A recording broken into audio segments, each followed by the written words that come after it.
The sky over Bavaria was a graveyard. It was brilliant blue, crisp, and utterly deadly.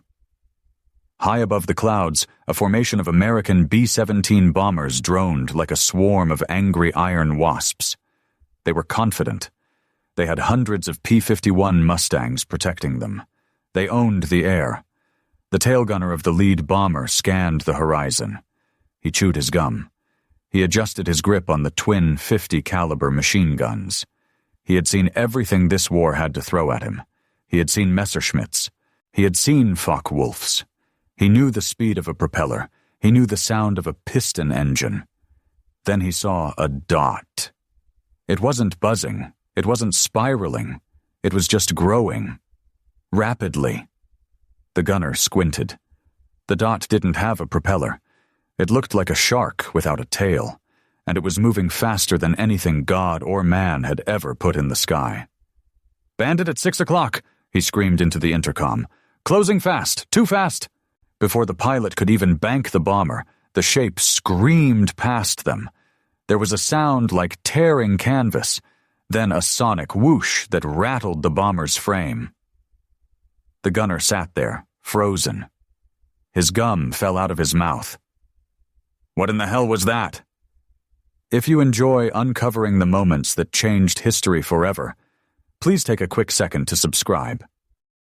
It helps us keep these stories alive. It was July 1944.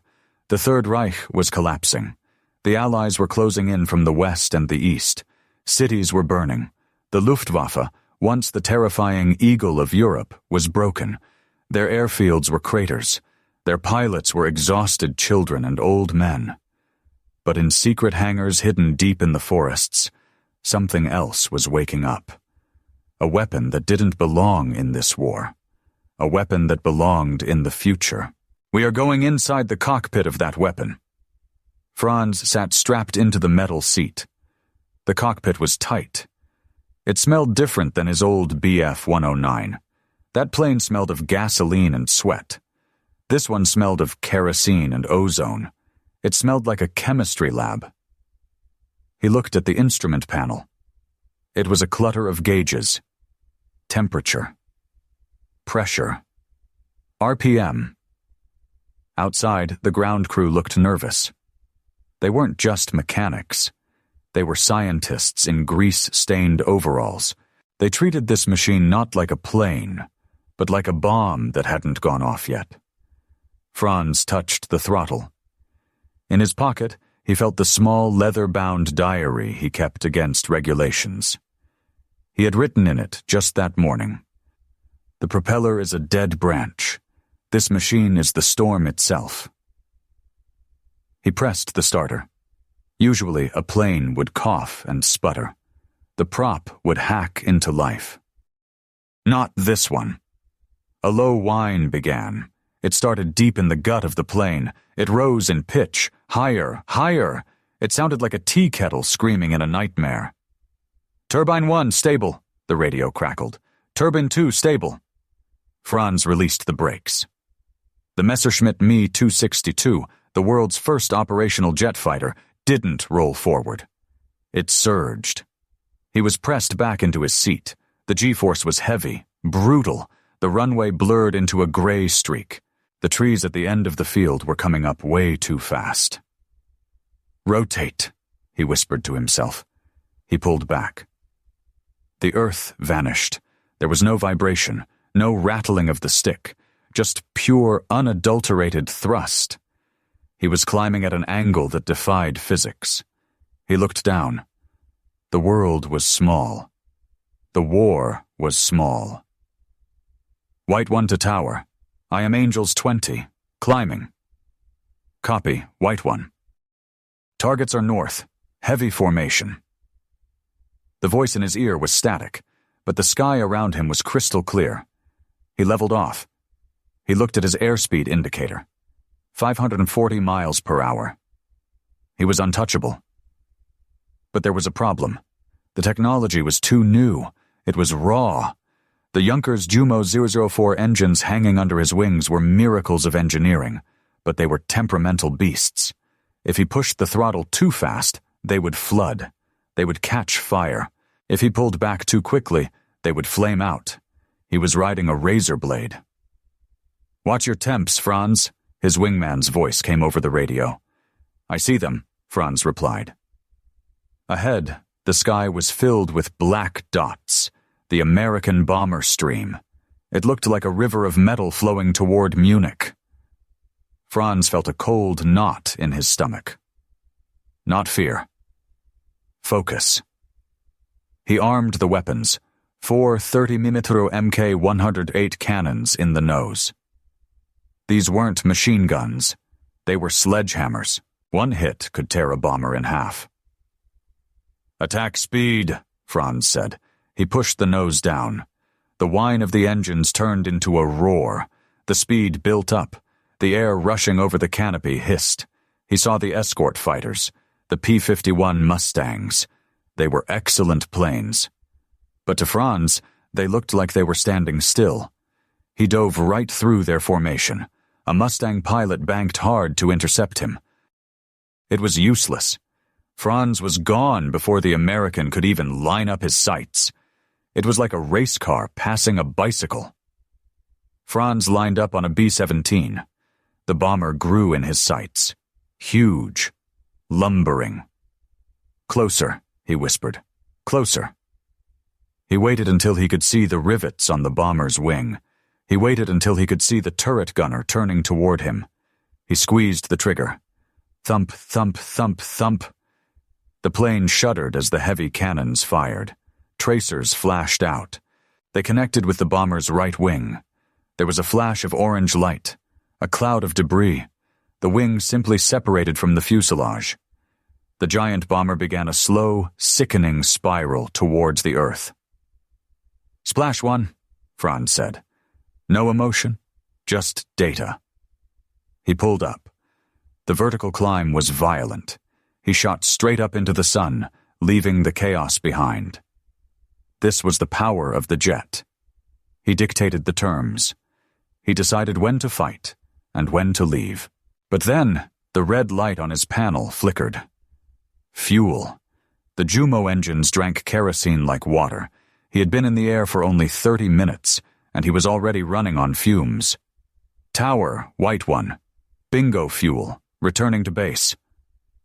Copy, White One. Be advised. You have visitors. Franz's heart skipped a beat. Visitors. The Americans had learned. They knew they couldn't catch the jet in the air. So they waited. They waited like wolves around the sheep pen. They circled the German airfields, waiting for the jets to come home.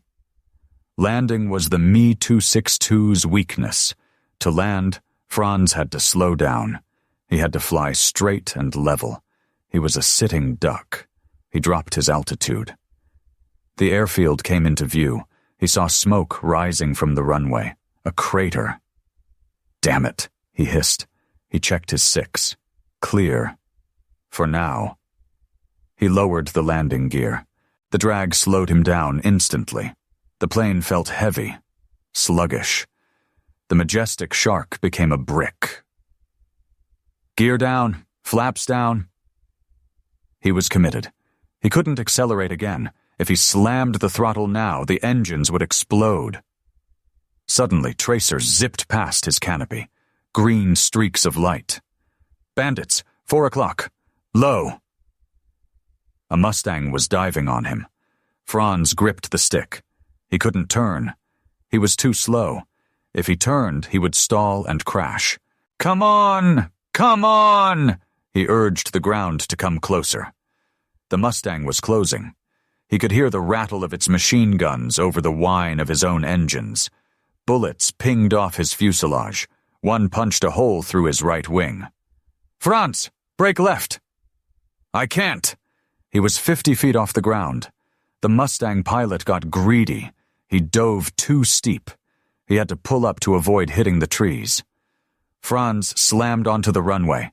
The tires shrieked. He braked hard. The plane bounced, rattled, and finally slowed.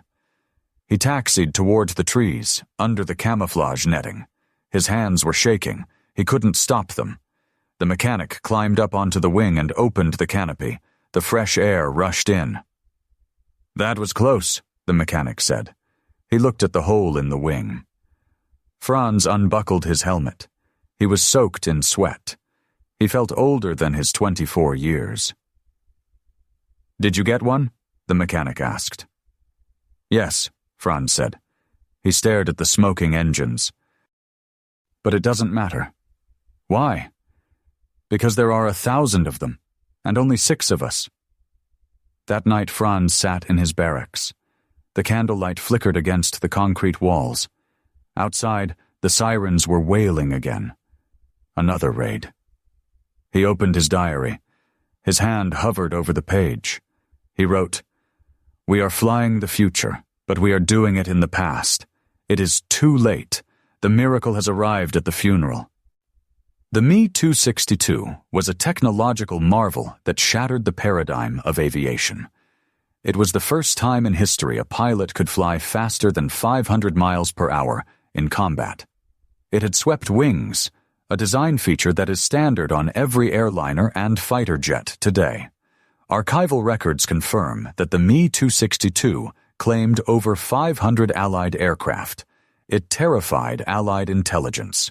They feared that if Germany could mass-produce these jets, they would wipe the Allied bombers from the sky and stop the D-Day invasion before it started. But history is often decided by logistics, not miracles. The engines had a lifespan of only 10 to 25 hours before they needed a total rebuild. Germany had no rare metals to make heat-resistant alloys. The engines literally melted from the inside out. And then there was the leadership.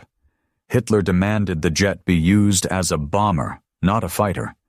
He wanted it to drop bombs on beaches, a role it wasn't designed for. By the time the order was reversed, the Allied armies were already in Germany. Fuel ran out. Experienced pilots died. The jets sat on runways, silent and empty, waiting to be captured. When the American and British troops finally overran the airfields, they didn't just find planes, they found the blueprints for the next 50 years of aviation. The F-86 Sabre, the MiG-15, the ancestors of the F-22 and the F-35, were all born from the DNA of the Me-262. It was a weapon that proved one undeniable truth about war. You can have the best sword in the world, but if the hand holding it is dying, the sword is useless. War creates heroes, but it also creates shadows. This plane was the longest shadow of them all.